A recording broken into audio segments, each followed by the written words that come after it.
you so much for joining me today on our webinar at Argentum, where we're going to be discussing non-dilutive funding opportunities for UK-based companies. So before we get stuck in, I'd like to introduce myself. As you can see, my name's Liora. I'm a strategist here at Argentum, and you can probably tell from my accent that I too am originally from the UK. I studied at UCL and then continued on to Hebrew University of Jerusalem, where I received a master's in genetic research. So given my background here at Argentum, I am mainly a strategist focusing on cluster one, which is the arena of health and biotech. But we're not here to speak about the health ecosystem today. We're here to speak about different opportunities of non-dilutive funding for UK-based companies. And as I'm sure a lot of you are aware of the very good news that recently the UK has been officially accepted back into the Horizon Europe work program, which we'll get into details in due course. And essentially, this has huge ramifications for companies looking for non-dilutive funding, because this now has given a whole lot of clarity, and it's easier for consortia to include British partners, which will increase your likelihood of being picked up and really being able to participate and benefit from these fantastic funding opportunities. So here at Argentum, we pride ourselves in doing identifying relevant calls for our clients from a diverse range of sources. And we like to distinct and to class these different calls into three different levels. The first level, which we'll be discussing today, is different national funding programs. So primarily, given this is, we're looking at UK-based companies, we're going to be looking at Innovate UK, which is really a fantastic and a very active national funding provider. Secondly, we're going to be discussing small consortia programs. And these are really opportunities for your company to collaborate on an R&D project with another international entity, or perhaps form a small consortium, so a small group of companies or research institutions working together on a larger project. And then finally, we'll be discussing larger European funding programs. And these include things like the Horizon Europe Pillar 2 work programs and the EIC. Now, another way that we like to divide our funding sources is by application type. So we look at different sources of calls for proposal, and we see if these calls are looking for independent applicants, i.e. one company applying alone for a call, or if they're looking for consortium-based collaborative projects. We would ensure to include both single applicant calls and consortium-based calls, depending on your funding goals and your R&D plans. Additionally, we also look at different calls for proposal thematically. So some calls are classed as bottom-up, meaning these are general calls, that these are eligible for companies from any field of technology to apply for any innovative R&D project. So it's really very open, just looking for interesting, innovative ideas. And contrastingly, we also talk about top-down calls, which are not only thematic, but they're often very, very specific and are looking to fund specific R&D activity projects. And then what our job would do is kind of see if there is a project in your R&D pipeline that would fit the scope of the specific calls. So we look at more generalized options and also very, very specific calls. So now that we have the basics of the introductions and what type of calls we work with here at Argentum, I'm then going to run through a list of different calls and give different examples of national funding programs, small consortia programs, and European funding programs that we regularly work with here at Argentum. I also want to point out that this is by no means an exhaustive list. We have a time limit here, and I want to adhere to that. And also in the world of grants, it's a very, very dynamic world, meaning new grants open constantly, and that's what we do at Argentum. We pride ourselves in being able to identify all the new relevant calls and bring them forward to you and present them to you. And also calls close. So you'll see some of these calls do have near deadlines, but often these calls are repeated. So they are, it's the first round, there'll be a second round, there'll be a third round, or there'll be similar calls released in the future. So first of all, just an introduction to the national funding opportunities that we'll be speaking about. So in the next few slides, I'm going to be presenting you some of the current open opportunities at Innovate UK and the other associated bodies. So we have Innovate UK, we also have Medical Research Council, we have Research England, we have Natural Environmental Research Council, and depending on the thematic and the area of your R&D technology, we would be looking at those specific places. Now, in addition to UK national funding, I also quickly want to touch on a German national fund called Spring D that we work with at Argentum. So Spring D is a German national fund, but it is in fact open to international applicants, which is why UK companies would be eligible. And the thing is with Spring D, it's really looking for the next unicorn company, the next wow, cutting edge breakthrough disruptive technology that they are willing to fund. So they're looking for some sort of technology that will either entirely disrupt a market or create a whole new market in itself. Spring D is a very attractive call, given that it claims to have an unlimited budget, but in our experience, we think, and by looking at the projects that have been successful in winning Spring D, a max budget of 225 million euro is what we recommend. You can apply as a single applicant or within a consortium for this application.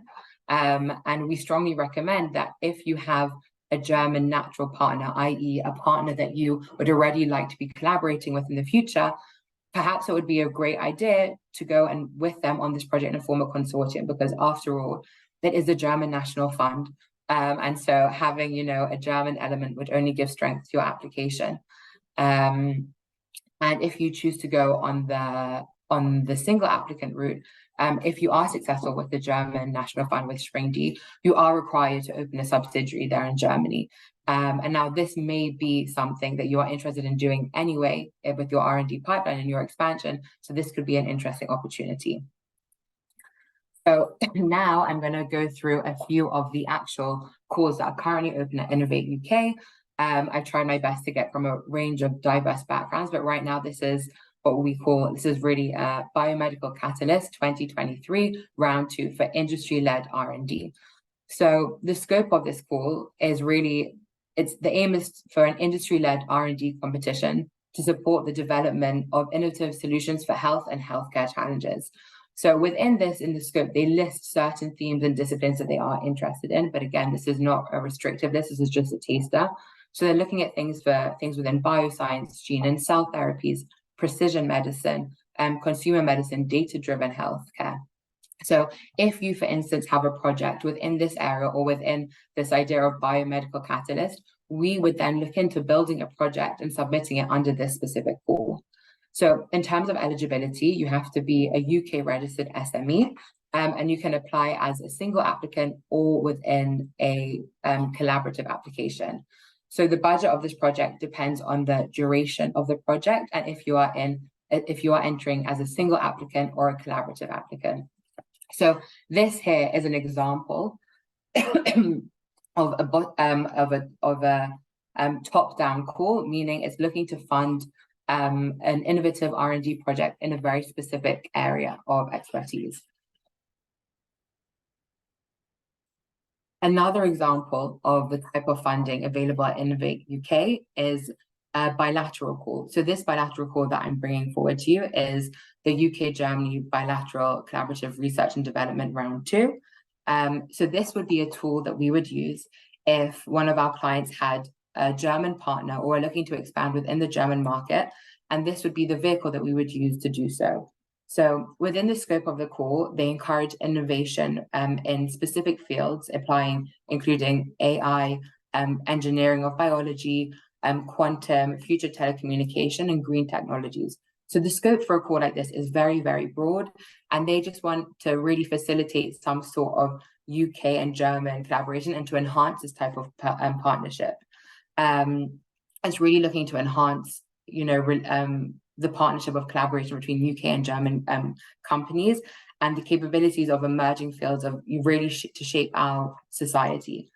So they are looking to develop and to deliver a really groundbreaking, innovative project between both Germany and the UK.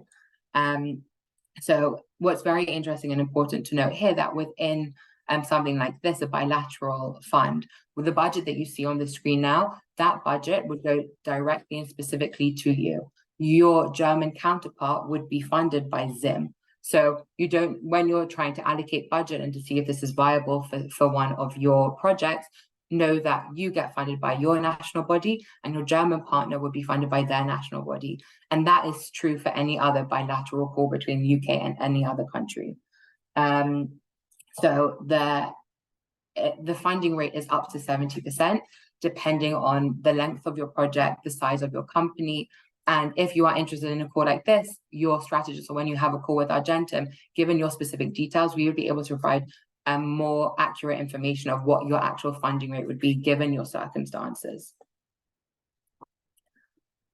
For now, I'm going to be moving on to the next stage of our presentation and discussing small consortia international opportunities. So these fall really under the Eureka program, which is also within the Horizon Europe structure. And this includes Eurostars, Celtic Next, ITEA4, and Euroja. So I'm going to give you a taste for, I'm going to go through Euroja and then speak a little bit about Eurostars. But again, there's more, there's Celtic Next, there's ITEA4. So within Euroja, so Euroja is a track that aims to contribute for a sustainable environment. They're really looking to reduce the effects of climate change and for sustainable growth. So it's very green related circle economy. So they, on the website, they discuss certain targets of the challenges that they are looking to achieve the necessary goals of decarbonization, looking at carbon-free energy supply, green mobility and smart cities, smart housing and construction, bioresources and environment. So Euroja is an excellent opportunity to create small partnerships to advance and improve different technological features or components in a project that has an overall aim to, carbon capture for decarbonization and really anything green and sustainable. If you have that type of project, this is what we would encourage you to apply through. Now, interestingly, even if your primary goal is not, something green related, say, for instance, you're a health tech company, but you have a green component, we could apply for something like Euroja, focusing on the green component of your R&D. And that could be, a very nice way and a funding mechanism to use to fund that element of your R&D. So this is a collaborative application or a bilateral application. And to do this, you need to have at least 2 partners from different participating countries, which include, and again, isn't limited to places like Austria, Portugal, Spain, Turkey, South Africa, and France. And again, there are other countries that are within the Euroja network. And if you wanted to hear more about this, at Argentum, depending on your circumstances, we'd be able to give you more information. Now, moving forward, we are going to be discussing the Eurostars. So Eurostars is a very nice and attractive funding direction for many companies. Here at Argentum, many of our clients opt in for this funding mechanism and funding track.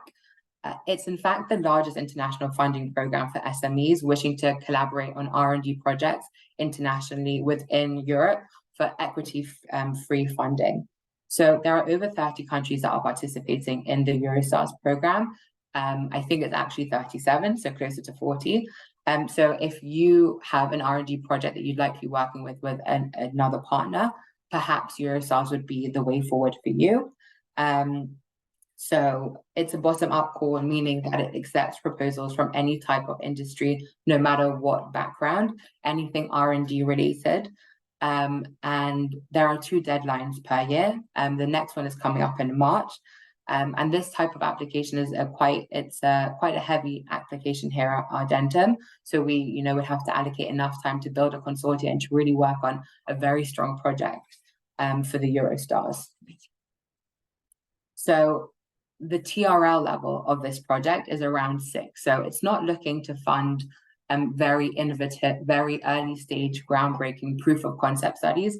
It's looking for, more advanced, more mature R&D projects. However, it's very important to say, especially within the health sector, Eurostars can't be used to fund clinical trials. It's very R&D focused. So when you are collaborating with a partner, you can't just put all of the R&D on one element of one part of the collaboration. It's essential that both you and your partner are able to show that you are participating and gaining from the collaborative efforts and actively doing so. So the funding mechanism of Eurostars is through Innovate UK. And once again, you'll receive money from your Innovate UK, and your international partner will receive money from their international funding body. So now, lastly, moving on to our last level of funding sources, which are the larger European opportunities, including the EIC Accelerator and Pathfinder, and the Horizon Europe Pillar 2 work plan. So here I'm going to spend some time discussing the EIC funding mechanism. And there's two sister programs that we work with here at Argentum. We work with the EIC Pathfinder and the Accelerator. Now, the main difference between the EIC Pathfinder and the Accelerator are the TRL requirements for the project. So I'm going to start with the EIC Pathfinder, and then we'll discuss EIC Accelerator. So the EIC Pathfinder is looking for R&D projects at very, very early stages. We're talking proof of concept stages, TRL 1 through 4. So EIC Pathfinder, you are required to build a small consortium of at least entities. And they're really looking for research-oriented early stage development type of proposals. The funding rate for EIC Pathfinder is €3 million to be divided between the partners according to the work packages, according to the amount of work that each partner is doing for the project. And that would obviously be decided during the budget. There's 100% funding rate for EIC Pathfinder, which is as you can see, a very attractive option. So if you are at a very early stage, if you are a company that has either at a very early stage or you have a project at a very early stage, that you still have a lot of proof of concept and collaboration with academic institutions, perhaps we would suggest EIC Pathfinder could be the call for you. Now, moving forward to the EIC Accelerator. So the EIC Accelerator is for projects and R&D pipelines at a higher TRL. So we're discussing here TRL 5 to 6, and by the end of this funding mechanism, you're meant to be ending at around 8 to 9. So again, a difference between the Pathfinder versus the Accelerator. The Accelerator is looking for a single applicant company versus the Pathfinder is that consortia based. So they're really looking for market-oriented proposals, and the maximum funding for this program is 2.5 million. And the funding rate of this program is 70%, i.e. you would have to match the 30% from your own internal funds. The way the EIC Accelerator works is that it's a 3-stage competition. The first stage is an open call, a rolling call, we like to say. So you can apply for it at any stage throughout the year. And then once you get the okay and you get accepted, you then are invited to apply to stage 2. And that's how it works from there. So in terms of, if we're looking at big funds, the EIC program, as you can tell, and as you've seen from the other opportunities I brought before, EIC, are really talking about the large funds and the larger grants within the European framework.